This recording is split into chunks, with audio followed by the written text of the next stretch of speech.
de quoi dans ton podcast? De sexe ou quoi? Alors oui, mais pas que. Mais tu vas parler de quoi en fait? Des femmes qui ont la quarantaine flamboyante? Oui, mais pas que. T'es née en quelle année, toi? Celle du choc pétrolier. Ah, tu pourrais largement être ma mère en fait. Cette jupe en léopard, je peux la porter? Tu veux dire encore la porter? Et en même temps, fuck. Et en même temps, fuck. Et en même temps, fuck. Bonjour à toutes, bonjour à tous et bienvenue dans l'épisode 2 du podcast Et en même temps, fuck. Aujourd'hui, je vais vous parler de l'âge pivot. Attendez, vous n'allez quand même pas croire que je vais vous faire un podcast sur la réforme des retraites, que j'allais parler des métros bondés, genre peau à peau, haleine contre haleine, transpiration contre transpiration. Vous n'allez quand même pas imaginer que j'allais vous parler de nos montres connectées où, en une seule journée, on a explosé les anneaux activité de la semaine. Que nos mollets, à force de 3 heures de marche par jour, ressemblent à ceux d'un cycliste du Tour de France sous anabolisant. Vous n'avez pas pu penser une seule seconde que j'allais vous donner mon avis sur ces 40 et quelques jours de grève qui ont catapulté le record de mai 68, pétard et macramé en moins. Encore que ça revient en force, le macramé en déco. Que nenni. Je vais vous parler d'un autre âge pivot, de ce moment où nous, femmes, nous avons pivoté, de ce moment où on s'est rendu compte à l'évidence que cela, on ne pouvait plus se le permettre, que c'était trop tard, qu'on avait passé un cap. Pour vous parler de notre âge pivot, je vais vous parler du point zéro de mon histoire et en même temps fuck. Le point zéro, à ne pas confondre avec le point G, les filles, parce que j'ai entendu Michel Simez dernièrement à la télévision dire que le point G n'existait pas, mais bon, on fera un podcast sur le sexe un petit peu plus tard. Tout est parti de ce jour où ma mère, portant des cuissardes sous une jupe patineuse en laine de chez Manoukian, marque que les moins de 40 ans ne peuvent pas connaître, m'a collé un sentiment de honte cuisant quand elle s'est pointée à l'école dans cette tenue. On est en 1988, j'ai 15 ans et elle à peine 36. Et là, c'est le choc. Je la trouvais décalée dans ses bottes, pas à sa place. Mais sa place de quoi, petite conne? Parce que j'avais mes règles et que j'avais déjà vu le loup, je pouvais lui donner des leçons de fashion mother? Et en même temps, fuck. Ma grande fille m'aurait fait la même scène, je lui aurais vertement remis la tête dans le bon sens. D'ailleurs, elle ne l'a jamais fait, donc 2 possibilités. Soit je n'ai jamais porté une tenue prompte à la faire réagir, soit j'ai une fille exceptionnelle. Soit... Ah merde, ça fait 3 possibilités ça. Soit on a accepté aujourd'hui que les femmes s'habillent comme elles veulent, maman ou pas, quadra ou pas. Bref, revenons à la mienne de mère. Je lui ai fait une scène digne de l'exorciste, l'exhortant à s'habiller dignement. Et avec l'intransigeance de la jeunesse, en une fraction de seconde, j'ai catégorisé ma mère en tant que mère, la cantonnant à cet unique rôle, l'empêchant d'être une bombe sexuelle. Elle venait me chercher à l'infirmerie très gentiment et je l'ai pourrie. Je l'ai invectivée. J'étais déchaînée comme un ado qui se rend compte qu'il est en edge. Quelque temps plus tard, je tombe sur le film de Christopher Frank, L'année des méduses. Vous en souvenez-vous, mesdames? Quand cette petite garce de Chris, jouée par Valérie Caprisky, balance ses fesses et ses seins qui tiennent tout seuls, défiant les lois de la pesanteur, à un Bernard Giraudot qui réagit autant qu'un bulot neurasthénique. Car c'est la mère de Chris, la sublissime Caroline Cellier, qui excite notre beau Bernard.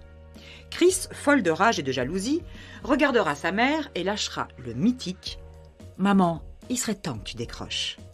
Voilà. On est donc bien d'accord. Si on est mère, on ne peut plus être un objet de désir. Si on a passé un certain âge, notre vagin n'a plus droit d'être un endroit de plaisir. Pour terminer cet exercice en forme de catharsis, je peux vous confier très sincèrement que 30 ans plus tard, le souvenir de cette scène avec ma mère me hante encore quelques fois et que je me sens toujours aussi merdeuse. Mais je ne veux pas orienter ce billet d'humeur sur l'aspect sexuel, mais sur l'aspect fashion. L'âge pivot, mon âge pivot. Je me souviens précisément à quel moment je l'ai vécu. L'histoire de la petite jupe en léopard que vous avez pu écouter sur la musique du podcast est une réelle expérience. Et je vais même vous dire qu'elle a été le point de départ du concept et en même temps fuck. Une trop jolie petite jupe Zara, en tissu léopard rouge et noir, aux genoux, une coupe un peu stricte, donc plutôt sage si ce n'est la couleur du tissu. Je venais de perdre enfin, après 5 ans de lutte acharnée, mes kilos de grossesse, et c'était une fucking bonne raison pour se faire une garde-robe. Alors c'est un peu comme le concept de l'apéro, voire épisode numéro 1, il y a toujours une bonne raison de se faire une nouvelle garde-robe. Bref, la jupe à la main, en mode Koh-Lanta, prête toute guillerette à faire les 3 heures de queue pour l'essayer, je tombe nez à nez avec ces grands miroirs. Et là, telle la gazelle à l'affût du moindre bruit, enfin plutôt le Basset-Hund à l'affût du morceau de sucre, je me fige et je sens que la petite jupe me dévisage littéralement. Et je l'entends, écoutez bien, je l'entends me dire « T'es pas sérieuse là ?» À ton âge ? Anna du royaume d'Arendelle, figée par sa sœur dans La Reine des Neiges 1, c'est de la rigolade par rapport à ce que j'ai ressenti.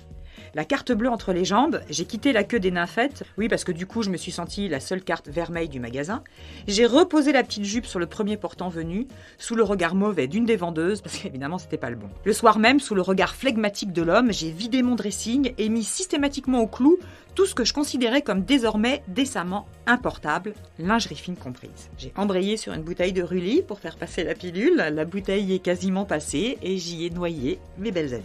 Et en même temps, fuck. Et en même temps, fuck. J'ai donc ressenti le phénomène de l'âge pivot, celui de l'abandon de l'insouciance dans les magasins où seul l'aspect esthétique, et accessoirement le prix, peut nous faire choisir un vêtement. Quel temps magnifique que celui de la désinvolture, du « rien à carrer si c'est trop court, trop rouge, trop décolleté » et welcome dans le temps du esthétiquement quadra correct.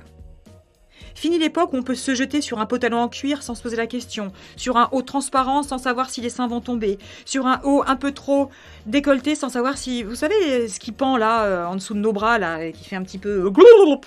Si je défends une liberté que j'estime tout à fait acquise et à tous les niveaux, il n'en est pas moins que je respecte dans le même temps une certaine notion du ridicule.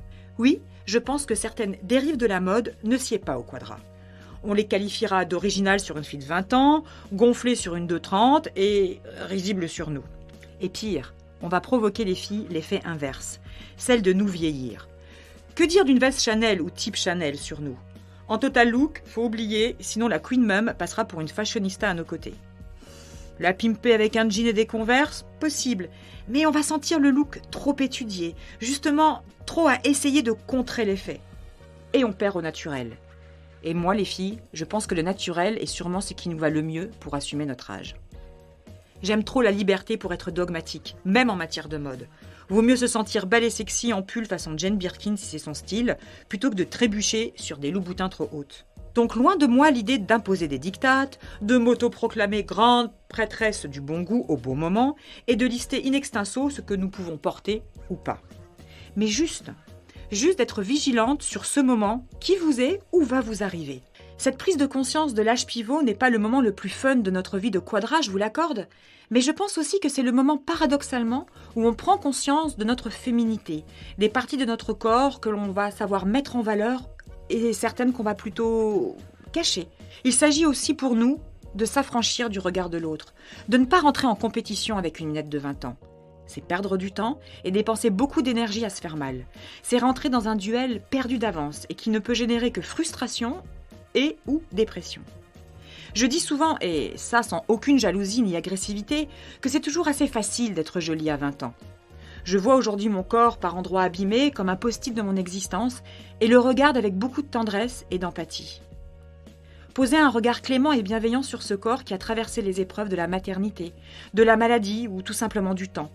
Et prendre conscience qu'il faut prendre soin de soi, s'accorder du temps pour soi et que c'est une des solutions pour trancher ce nœud gordien. Et tant pis si ce soir, on a loupé la douche du petit dernier, il sentira bon quand même demain matin. Et surtout, ne jamais oublier qu'on est une femme avant d'être une mère, sinon il va nous manquer un bout de nous et ça va nous éclater à la figure, littéralement. Et là, les rides de l'amertume, vous nous consumez, nous et notre salaire en piqûre de botox. Ah, au fait, j'ai oublié de vous dire, quelques semaines plus tard, je suis allée chercher la petite robe en léopard de chez Zara. Et en solde en plus. Et en même temps, fuck. Et en même temps, fuck, un podcast écrit par Esther Pi, assistante de production Méline Iscache, sous la relecture attentive de Sandrine Delsol, illustration Marie-Félix et musique originale Ménicans Design.